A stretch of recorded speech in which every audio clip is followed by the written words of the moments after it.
আল্লাহ তুমি কি আর মানুষ পাও না, দুনিয়া থেকে আমি একাই, সব দুঃখ আমার উপরে। আমরা যখন কাউকে ভালোবাসি আমরা তাকে আদর দেই, যত্ন দেই, লাভ করি, কেয়ার করি, ভালো জায়গায় রাখি, যত্নে রাখি, কষ্ট দেই না। কিন্তু আল্লাহ কেন কষ্ট দেয়? আল্লাহ কেন পেইন দেয়? আল্লাহ কেন বালা দেয়? কেন বিপদ দেয়? কেন কষ্ট দেয়? কেন দুঃখ দেয়? আমরা কিভাবে বুঝবো যে আল্লাহ তাআলা আমাদেরকে ভালোবাসেন কিনা? আমরা সকলেই মুসলমান, আমরা সকলে মুমিন, সবসময় ট্রাই করি। আমরা হয়তো অনেকে জানি না যে আল্লাহ তাআলার ভালোবাসার নিদর্শন কি আছে। আল্লাহ তাআলা যে বান্দাকে ভালোবাসেন, বান্দা বুঝবে কেমনে? আজকে আমরা এমন 4টি আলামত নিয়ে কথা বলবো, এমন 4টি সাইন, নিদর্শন নিয়ে কথা বলবো, যে নিদর্শন আপনি আপনার মাঝে পেলে বুঝবেন যে আল্লাহ তাআলা আপনাকে ভালোবাসেন। সকলেই পড়েন সুবহানাল্লাহ। এমন 4টি আলামত যেটি পাওয়া গেলে আপনি বুঝবেন যে আল্লাহ সুবহানাহু ওয়া তাআলা লাভস ইউ মোর, আল্লাহ আপনাকে অনেক ভালোবাসেন। 4টি আলামত কি কি এবং আমাদের মাঝে আছে কিনা, উই উইল চেক ইট। বলেন সবাই ইনশাআল্লাহ।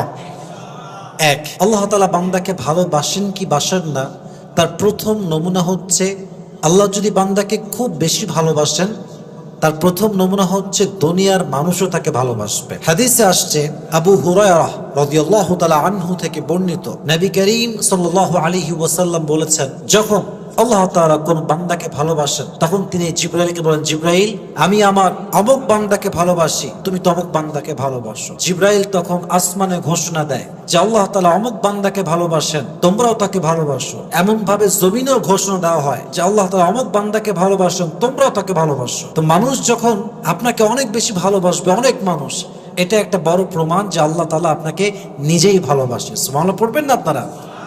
তবে এখানে একটা প্রশ্ন হতে পারে যে হুজুর আমরা দেখেছি অনেক কাফের, ডিনায়ার, ডিসবিলিভার, সে বেঈমান, কাফের, তবুও তাকে অনেক মানুষ ভালোবাসে, এরকম আছে না? আছে না? আছে না? কাফের but lakh lakh followers, lakh lakh fans. এর উত্তরটা কি? মাথায় রাখবেন, এখানে জমিনওয়ালাদের ভালোবাসা মানে হচ্ছে নেককার, মুত্তাকি, পরহেজগার বান্দারা। যদি একজন মানুষকে নেককার মানুষ ভালোবাসে, পরহেজগার মানুষ ভালোবাসে, মুত্তাকি মানুষ ভালোবাসে, এটাই প্রমাণ যে আল্লাহ তাআলা তাকে নিজেই ভালোবাসে। সুবহানাল্লাহ পড়বেন না আপনারা?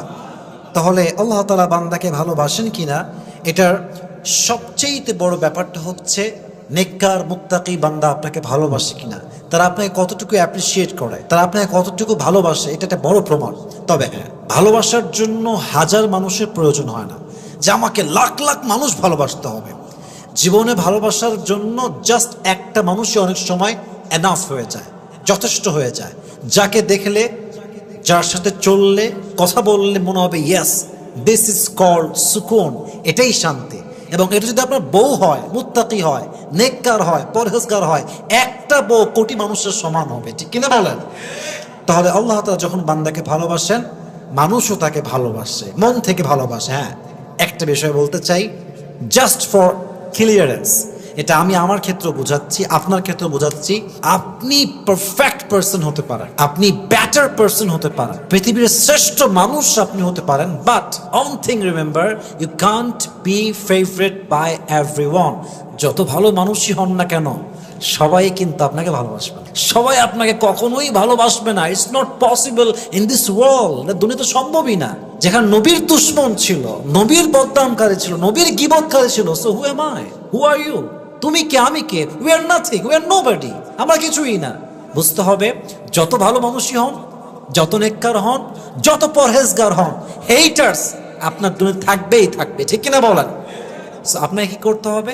আপনি জাস্ট ভাববেন আল্লাহ আমাকে ভালোবাসলেই হইল, আর কিছু নেককার পরহেজগার মানুষ আমাকে ভালোবাসলেই দ্যাটস এনাফ, আর কিছু লাগবে না। সবার কাছে ভালো হতে হবে, সবাই আমাকে ভালোবাসতে হবে, নো প্লিজ, এটা নিয়ে ট্রাই করেন না। সবাই আপনাকে আজীবনও ভালোবাসবে না। অতএব যাকে আল্লাহ তাআলা ভালোবাসে, একটা বড় প্রমাণ হচ্ছে তাকে নেককার, পরহেজগার, আলেম, ওলামা, ভালো ভালো ব্যক্তি তাকে ভালোবাসবে। আল্লাহ আমাদের সবাইকে এই ব্যাপারে একটি বড় অর্জন করার তৌফিক দান করুন। সকলে পড়ুন আমিন।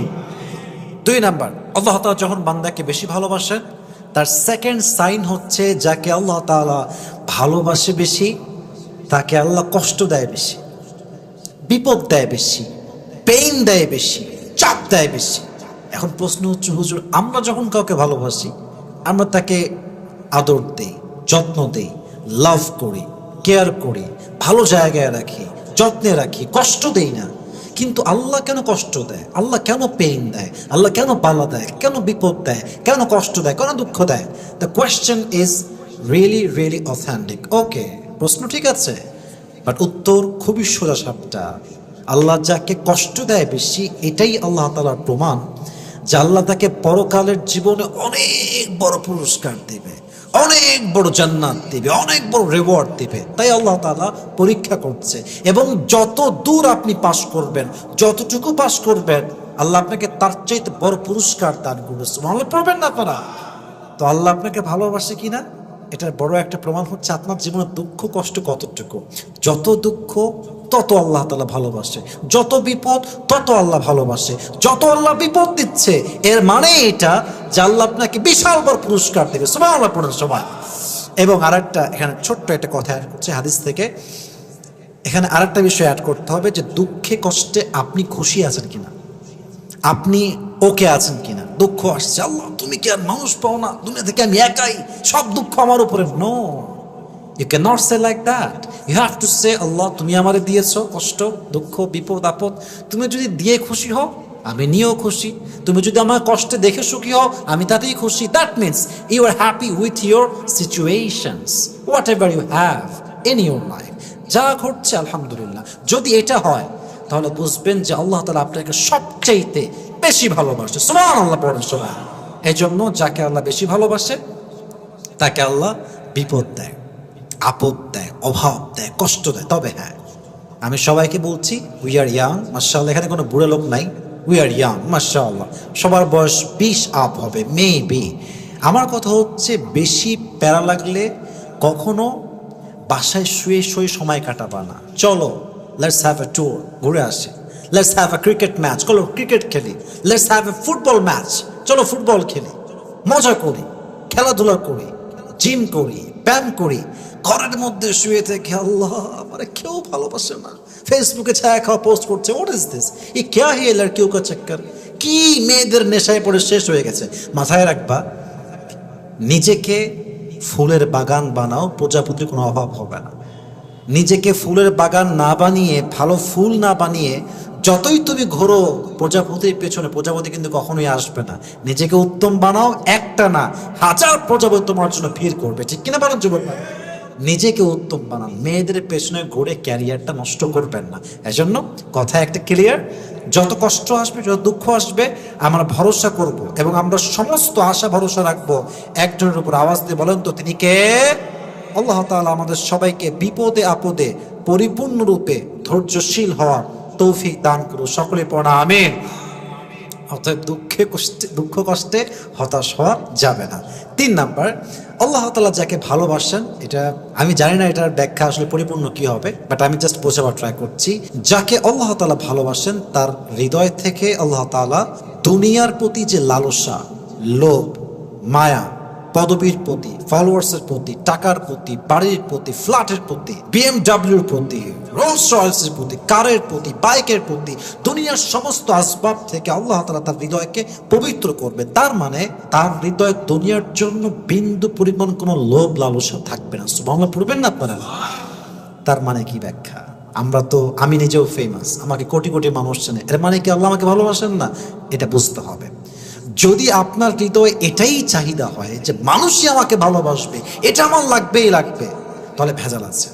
যদি আপনার উদ্দেশ্য হয় ইখলাস, আপনার খুলুসিয়াত যদি ঠিক থাকে, লিল্লাহিয়াত, একমাত্র আমি আল্লাহর জন্য করছি, আমার আল্লাহ লাগবে আর কেউ লাগবে না, তারপর যদি আপনার পদ পদবি আপনি পেয়ে যান, ফ্যান ফলোয়ার্স পেয়ে যান, ওটাও আপনার জন্য জান্নাত যাওয়ার ওসিলা হবে। সুবহানাল্লাহ পড়বেন না আপনারা? তবে লোভ রাখা যাবে না, এটাই লাগবে, 10 মিলিয়ন ফলোয়ার্স লাগবে, এটা ছাড়া জীবন সফল হবে না। নো, পদবীর মর্যাদা থাকবে না। তবে হ্যাঁ, আল্লাহ যাকে ভালোবাসে তাকে আল্লাহ তাআলা দুনিয়ার অনেক নিয়ামত থেকে দূরে রাখে। কেন রাখে? কারণ এটার বিনিময়ে আল্লাহ তাআলা তাকে দুনিয়ার থেকে আখিরাতে যাওয়ার পরে 1000 গুণ বেশি উত্তম উত্তম জিনিস দান করবে। সুবহানাল্লাহ পড়েন সবাই। এজন্য হাদিসে আসছে, দুনিয়া বিমুখ হওয়া, দুনিয়ার থেকে দূরে দূরে থাকা, আমার লাগবে না ভাই ফ্ল্যাট, ভাই আমার BMW লাগবে না, যান যান, আমার রোলস রয়েস না হলেও চলবে, আমার একটা বাইক হলেই চলে, আমার একটা সাইকেল হইলে চলে, যা হবে হবে, দুনিয়ার জীবন is just a temporary thing, এটা সাময়িক, হইলেও হয় না হইলেও নাই, কোনো সমস্যা নাই। এটার মানে হচ্ছে আল্লাহ তাআলা বান্দাকে অনেক বেশি ভালোবাসে। সুবহানাল্লাহ পড়বেন না আপনারা? সর্বশেষ আলামত বা নিদর্শন সেটা হচ্ছে আল্লাহ যাকে ভালোবাসে তাকে আল্লাহ দ্বীনের জ্ঞান দান করে, ইসলামের জ্ঞান দান করে, কোরআনের জ্ঞান দান করে। আল্লাহ তাআলা তাকে ইসলামের পরিপূর্ণ নলেজ দান করে। তো যারা ইসলামের কাজ করে, যারা আলেম, ওলামা, মাদ্রাসার ছাত্র, মাদ্রাসার হুজুর, মসজিদের ইমাম, খতিব, মুয়াজ্জিন, যার কাছে দ্বীনের জ্ঞান আছে, এটা আপনি শিওর থাকেন তাকে আল্লাহ ভালোবাসেন বলেই ইসলামের জ্ঞান দিয়েছে, দ্বীনের জ্ঞান দিয়েছে। সুবহানাল্লাহ পড়বেন না আপনারা?